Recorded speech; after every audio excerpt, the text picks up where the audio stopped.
Bismillahirrahmanirrahim. Assalamualaikum warahmatullahi wabarakatuh. Selamat pagi anak-anak. Pagi, Pak. Waalaikumsalam. Pagi juga, Pagi, Pak. Bagaimana kabarnya, baik kah? Alhamdulillah, Pak. Alhamdulillah. Baik, Pak. Luar biasa. Alhamdulillah. Nah, sebelum belajar, mari kita berdoa dulu. Nah, tadi yang masuk duluan kan Depi. Nah, silahkan Depi pimpin untuk berdoa teman-temannya. Ya teman-teman, sekarang kita berdoa dulu. Berdoa dimulai. Selesai. Rindu sama Mardiana sama Yati kenapa nggak on cam tapi udah hadir kan? Rindu. Hadir. Sebelum kita memulai pembelajaran, menyanyikan lagu dulu Bangun Pemudi Pemuda. Kak.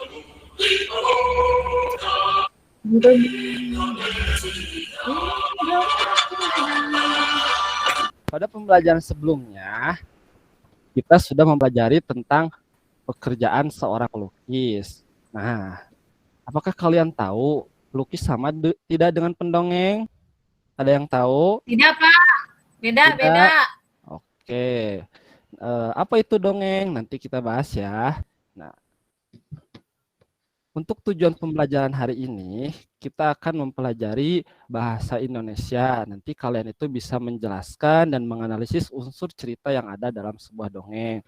Terus ada IPA, kalian bisa menyimpulkan atau menunjukkan tentang akibat perusakan hutan.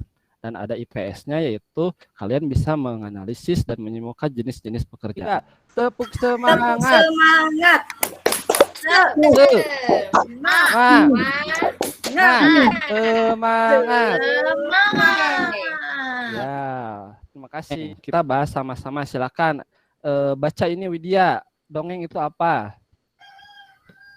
Dongeng ialah wujud sastra lama yang bercerita tentang sebuah peristiwa yang menakjubkan. Nah, nanti Bapak akan tunjukkan sebuah cerita yang berjudul Tupai dan Ikan Gabus. Nah, silakan kalian baca dongeng berikut dengan seksama. Apa saja unsur-unsur cerita yang ada dalam cerita atau dalam sebuah dongeng? Yang pertama itu ada judul. Tadi kan ada judulnya tentang tupai dan ikan gabus. Nah, terus juga ada tokoh, ada sifat tokoh, tempat, awal cerita, akhir cerita, dan juga pesan moralnya. Nah, nanti kalian, Bapak bagikan KPD-nya sudah ya di share di WA, nanti kalian kerjakan. Ini tugas yang pertama tentang cerita atau unsur-unsur cerita yang ada dalam dongeng tersebut. Tahukah kalian kalau dalam bercerita itu pendongeng sering menggunakan wayang yang terbuat dari kayu? Tahu nggak kalian wayang? Boneka, Pak. Ya, Oh, itu, boneka. Pak. Orang-orangan ya, Pak? Orang-orangan. Ya, orang-orangan dari kayu itu dibuatnya ya. Pekerjaan yang berhubungan dengan kayu, mengolah kayu ya. Pekerjaan ayahku adalah pengrajin kayu. Ayahku membuat meja dan kursi. Untuk menghasilkan kursi, awalnya Baik, terima kasih Dini. Nah, jadi proses pengolahan kayu bisa menjadi meja dan kursi itu melewati beberapa tahap ya. Coba baca ini sama-sama. Yang pertama itu pohon di hutan, kemudian di apa? Di hutan. Ditebang. Ditebang, terus diangkut, terus sampai ke pengrajin kayu, barulah dipasarkan di toko mebel, sampailah ke kita yang membelinya ya. Nah, melewati beberapa fase pekerjaan, ada ya seorang penebang pohon, ada supir yang mengangkut kayu, ada pengrajin kayu, sampai ke penjual. Itulah proses pengolahan kayu bisa menjadi meja dan kursi. Ayah Benny tadi mendapatkan kayu untuk bahan baku mebel dari hutan. Salah satu hutan yang sering diambil pohonnya adalah hutan di Kalimantan. Nah, dahulu Kalimantan itu sangat lebat, dikenal sebagai paru-parunya dunia karena menghasilkan banyak oksigen. Akan tetapi kini pohon-pohonnya semakin berkurang. Mengapa hal itu bisa terjadi? Nah, ayo kita saksikan videonya dulu. Wah, kebakaran, Pak.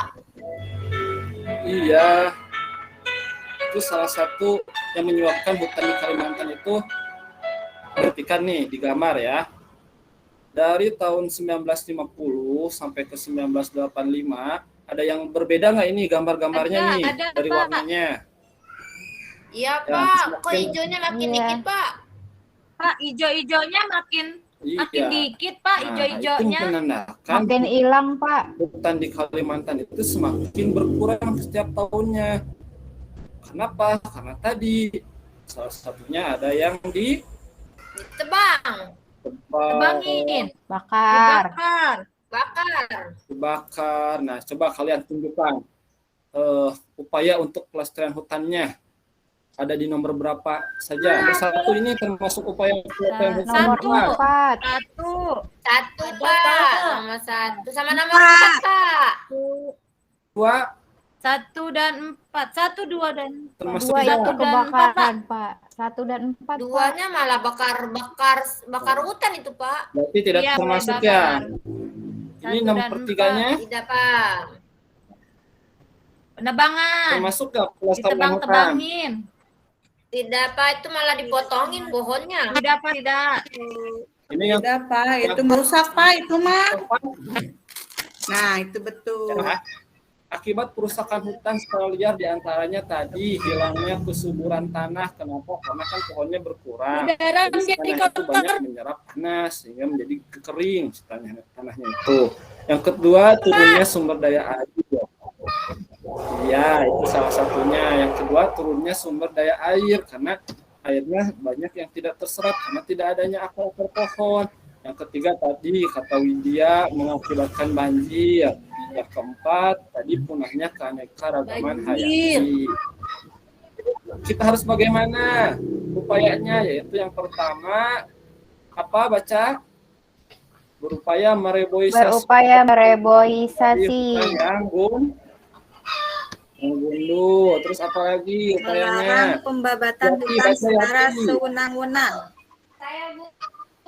Karena Apa? nanti Menerapkan sistem tebang pilih dalam menebang pohon. Menerapkan sistem tebang pilih dalam menebang pohon. Terus selanjutnya Menerapkan Menerapkan sistem sistem penebangan yang tebang matang dalam penebangan penebangan hutan. nah, Lalu itu ya menerapkan sanksi. beberapa usaha untuk pelestarian hutan. Sekarang saatnya kita evaluasi. Silahkan kalian kerjakan. Menurut Rindu apa kesimpulan pembelajaran hari ini? Tadi yang kita pelajari apa aja? Tentang unsur cerita. Terus Tadi pendongeng salah satu pekerjaan. Nah, iya. Terus ada upaya pelestarian hutan. Di antaranya tadi ada penanaman hutan yang tunduk, tebang pilih, terus adanya sanksi berat bagi yang merusak hutan. Nah, itu ya. Jadi pembelajaran hari ini kita tentang ini tadi unsur cerita, jenis pekerjaan dan upaya-upaya untuk pelestarian hutan. Nah, mungkin pembelajaran hari ini dicukupkan sekian. Nah, nanti kalian siapkan untuk pembelajaran selanjutnya. Nah, kita akhiri pembelajarannya dengan berdoa. Silakan yang memimpin doa sekarang Yati. Sebelum kita pulang, mari kita baca doa. Baca doa, bye. Selesai. Nah, terima kasih. Ya, assalamualaikum warahmatullahi wabarakatuh. Jangan lupa tetap jaga kesehatan ya. Sampai berjumpa lagi. Baik, Pak. Waalaikumsalam. Terima kasih, Bapak. Ya.